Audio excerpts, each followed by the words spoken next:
പ്രിയപ്പെട്ട വിദ്യാർത്ഥികളെ, ഇന്ന് നമ്മൾ ഫിസിക്സിലെ 9ാം ക്ലാസ്സിലെ ഒന്നാമത്തെ ചാപ്റ്റർ ആയിട്ടുള്ള ദ്രവബലങ്ങളാണ് ഡിസ്കസ് ചെയ്യാൻ പോകുന്നത്. ഇമ്പോർട്ടൻ്റ് ആയിട്ടുള്ള ഒരു ഫിസിക്സ് ചാപ്റ്ററാണ്. ചോദ്യങ്ങൾ വരാൻ ചാൻസ് ഉള്ള ചാപ്റ്റർ കൂടിയാണ്. വീഡിയോ മുഴുവനായിട്ട് കാണാൻ ശ്രമിക്കുക. നമുക്ക് ഡിസ്കഷനിലേക്ക് കടക്കാം. ഒന്നാമതായിട്ട് ഈ ചാപ്റ്ററിനകത്ത് പറയുന്നത് പ്രവക്ഷണ ബലത്തെക്കുറിച്ചിട്ടാണ്.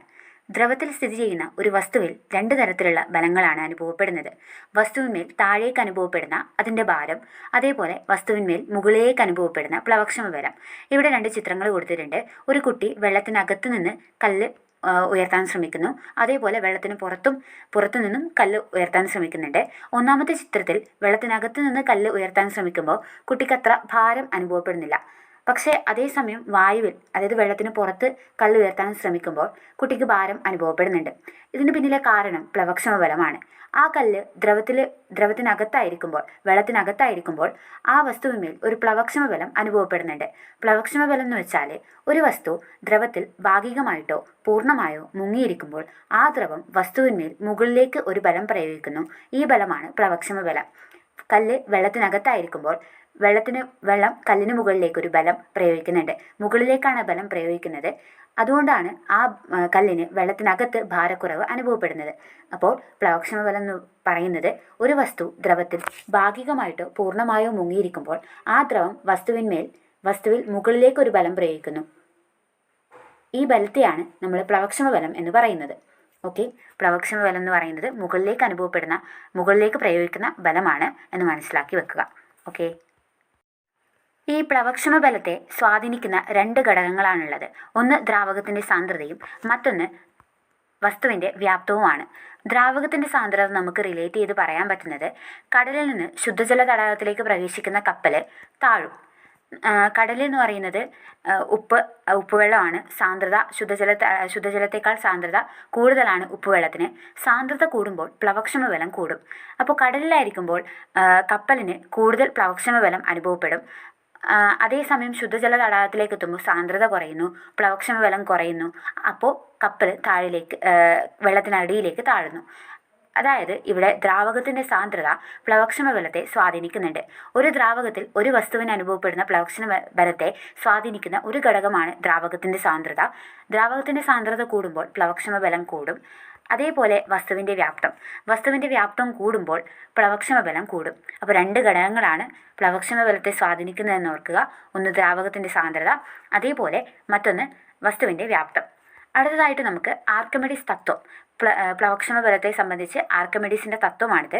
ഒരു വസ്തു ഭാഗികമായിട്ടോ പൂർണ്ണമായിട്ടോ ഒരു ദ്രവത്തിൽ മുങ്ങിയിരിക്കുമ്പോൾ അതിലൊരു ബലം അനുഭവപ്പെടുമല്ലോ, അതാണല്ലോ ഈ പ്ലവക്ഷമ ബലം. ഈ പ്ലവക്ഷമ ബലം എന്ന് പറയുന്നത് വസ്തു ആദേശം ചെയ്യുന്ന ദ്രവത്തിൻ്റെ ഭാരത്തിന് തുല്യമായിരിക്കും എന്നാണ് ആർക്കിമിഡീസ് പറഞ്ഞത്. ഒരു വസ്തു ഭാഗികമായിട്ടോ പൂർണ്ണമായിട്ടോ ഒരു ദ്രവത്തിൽ മുങ്ങിയിരിക്കുമ്പോൾ അതിലനുഭവപ്പെടുന്ന പ്ലവക്ഷമ ബലം വസ്തു ആദേശം ചെയ്യുന്ന ദ്രവത്തിൻ്റെ ഭാരത്തിന് തുല്യമായിരിക്കും. ആർക്കിമിഡീസ് എന്ന് പറയുന്നത് അദ്ദേഹത്തിൻ്റെ ജീവിത കാലഘട്ടം BC 287 മുതൽ BC 212 വരെയാണ്.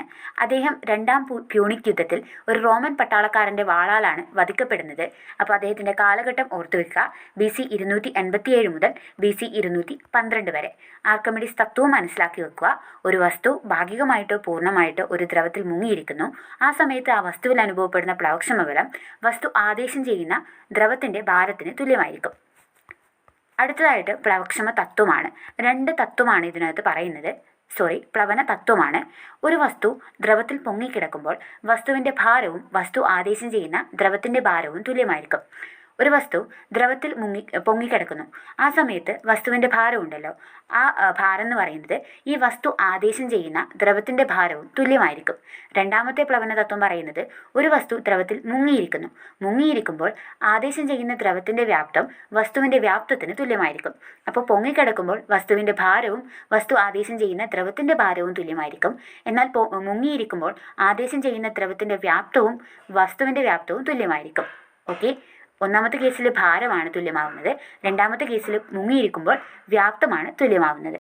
ഇതുവരെ നമ്മൾ ഡിസ്കസ് ചെയ്ത പ്ലവക്ഷമ ബലത്തെക്കുറിച്ച് സംബന്ധിച്ച് കുറച്ച് സാഹചര്യങ്ങൾ അവിടെ കൊടുത്തിട്ടുണ്ട്.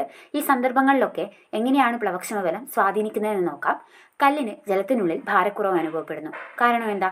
കല്ലിൻ്റെ മേലെ ജലം പ്രയോഗിക്കുന്ന പ്ലവക്ഷമ ബലമാണ് ഈ ഭാരക്കുറവിന് കാരണം. മുട്ട ശുദ്ധജലത്തിൽ താഴ്ന്നു പോകുമെങ്കിൽ പോകുമെങ്കിലും ഉപ്പുവെള്ളത്തിൽ പൊങ്ങിക്കിടക്കുന്നു. കാരണം എന്താ? ശുദ്ധജലത്തിൽ സാന്ദ്രത കുറവാണ്, ഉപ്പുവെള്ളത്തിൽ സാന്ദ്രത കൂടുതലാണ്. സാന്ദ്രത എന്ന് പറയുന്നത് പ്ലവക്ഷമ ബലത്തെ സ്വാധീനിക്കുന്ന ഘടകമാണ്. സാന്ദ്രത കൂടുമ്പോൾ പ്ലവക്ഷമ ബലം കൂടും. ആ സമയത്ത് മുട്ട പൊങ്ങിക്കിടക്കും. ഉപ്പുവെള്ളത്തിൽ മുട്ട പൊങ്ങിക്കിടക്കും. അതേസമയം മുട്ട ശുദ്ധജലത്തിൽ താഴ്ന്നു പോകും. മണ്ണെണ്ണ ജലത്തിന് മുകളിൽ പൊങ്ങിക്കിടക്കുന്നു. കാരണം മണ്ണെണ്ണയ്ക്ക് ജലത്തിനേക്കാൾ സാന്ദ്രത കുറവാണ്. അപ്പോൾ മണ്ണെണ്ണ ജലത്തിന് മുകളിൽ പൊങ്ങിക്കിടക്കുന്നു. കപ്പൽ ജലത്തിൽ പൊങ്ങിക്കിടക്കുന്നു. കാരണം എന്താ? പ്ലവക്ഷമ ബലമാണ്, ജലം പ്രയോഗിക്കുന്ന പ്ലവക്ഷമ ബലം. ഒരു വസ്തു ഒരു ദ്രാവകത്തിൽ താഴ്ത്തി വെച്ചപ്പോൾ അത് അതേ സ്ഥാനത്ത് തന്നെ നിൽക്കുന്നു. കാരണം എന്താണ്? ഒരു വസ്തു ഒരു ദ്രാവകത്തിൽ താഴ്ത്തി വെച്ചപ്പോൾ അത് അതേ സ്ഥാനത്ത് തന്നെ നിൽക്കാനുള്ള കാരണം ആ ദ്രാവകവും വസ്തുവിൻ്റെയും സാന്ദ്രത തുല്യമായതിനാലാണ്. വസ്തുവിൻ്റെ സാന്ദ്രതയും ദ്രാവകത്തിൻ്റെ സാന്ദ്രതയും തുല്യമായതുകൊണ്ടാണ് അത് അതേ സ്ഥാനത്ത് നിൽക്കുന്നത്. അടുത്തതായിട്ട് ആപേക്ഷിക സാന്ദ്രതയെ പറ്റി നമുക്ക് നോക്കാം.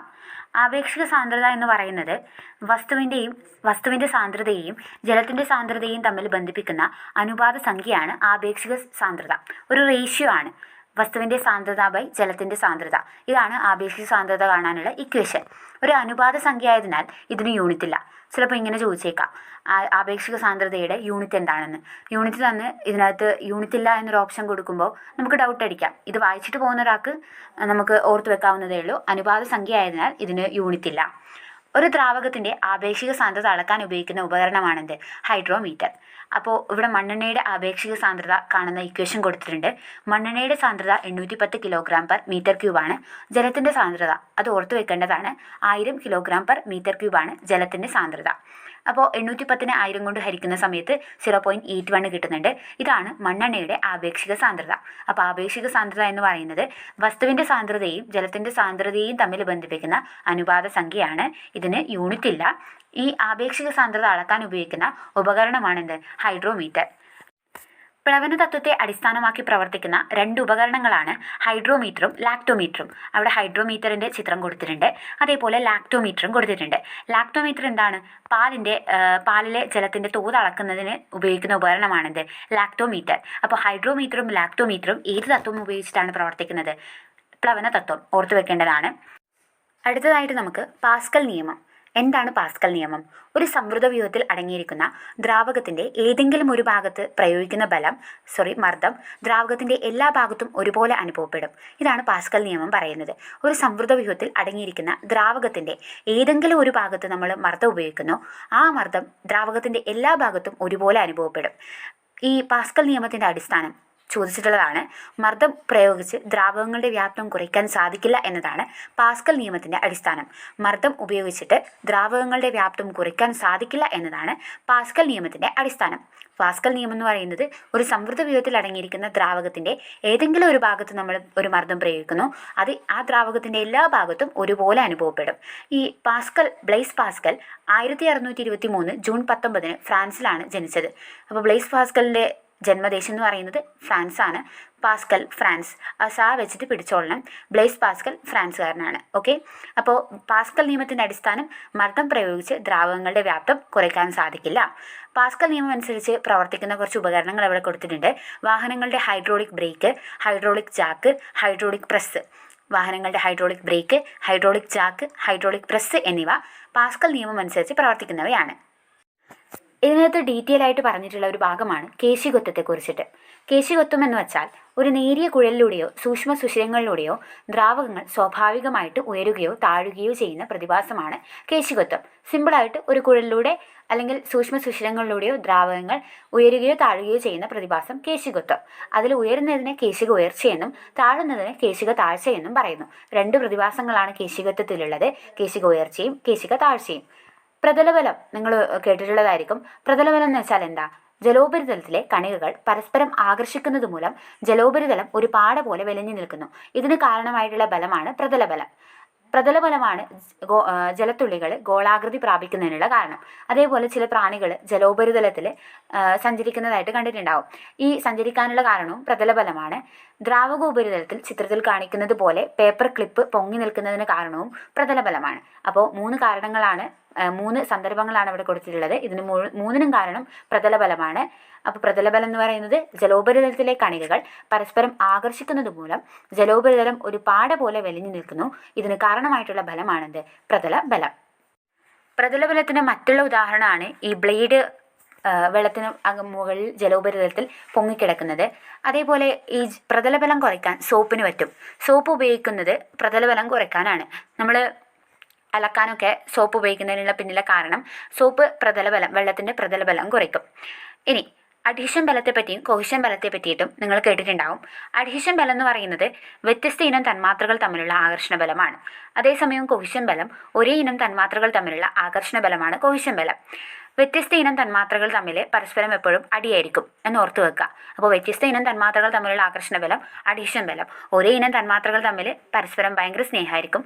അവർ കൊഹിഷൻ ബലമെന്നും അവർ തമ്മിലുള്ള ആകർഷണ ബലം കൊഹിഷൻ ബലമെന്നും അറിയപ്പെടുന്നു. നമ്മളൊരു പാത്രത്തിൽ ജലം എടുക്കുന്നു.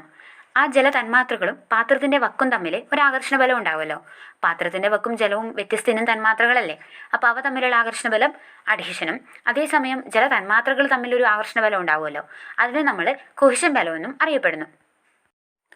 കേശിക ഉയർച്ച ഉണ്ടാവാനുള്ള കാരണം അഡ്ഹീഷൻ ബലം കൊഹിഷൻ ബലത്തേക്കാൾ കൂടുതലാവുമ്പോഴാണ്. അഡ്ഹീഷൻ ബലത്തേക്കാൾ കൂടുതലാണ് കൊഹിഷൻ ബലമെങ്കിൽ കേശിക താഴ്ച അനുഭവപ്പെടും.